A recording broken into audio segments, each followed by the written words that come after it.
O ke aloha I ka wahine, I ho'okako I kāna kāne. O nā pua, nā kamali'i mai ka puhaka, o ko lākou a mākua. O ka hai o lela, hoi o lelo ana mai a mākou, I ka hāli aloha, no kuhoa, o hala ia. E aloha mai me ka welina, a me ka olu olu, aloha.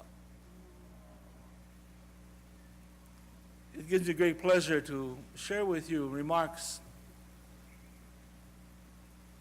wished to the family and all of you gathered here,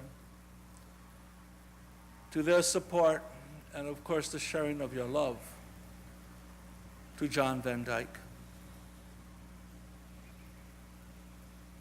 I wish now to share those words of Abigail Kinuiki ke kauli ke kawana nakua, e ke aloha, a peinino. John Van Dyke was a part of a tradition of distinguished scholars who have come to these islands and to this university.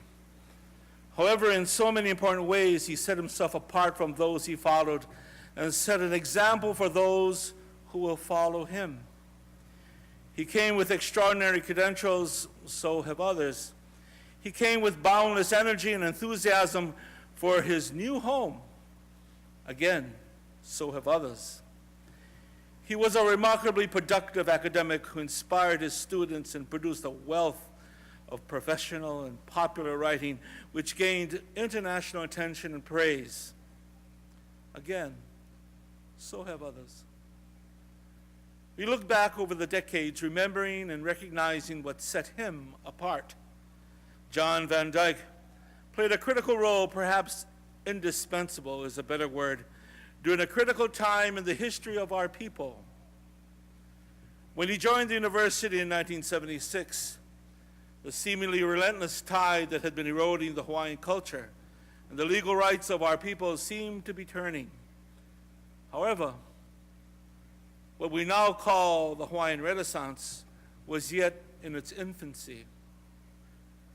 There are few of us remaining today who witnessed those years where the rights of our Hawaiian people were viewed with hostility to where our language, customs, traditions, and cultural practices were consciously being directed towards extinction. We fear that without that knowledge, it is nearly impossible to comprehend how tenuous the progress actually was and the power and determination of the forces in opposition.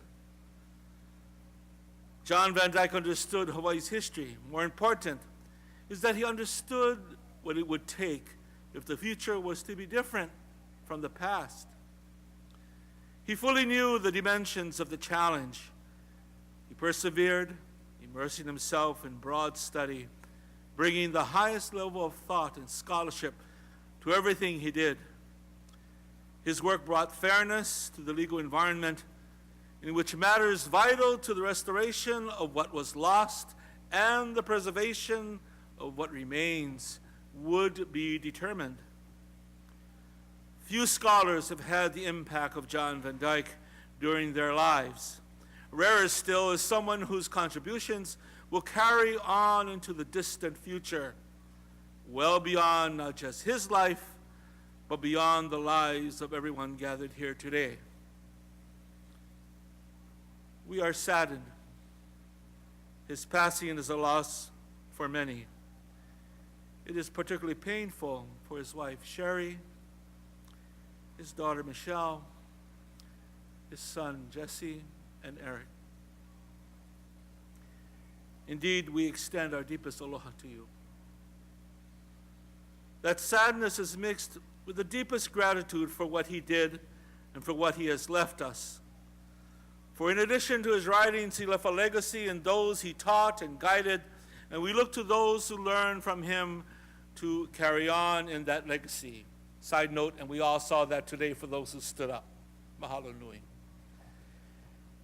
Let us do what we can to assist them and together support the institute created in John's name. I have contributed and urge you all to do the same, so his spirit and his example can be perpetuated.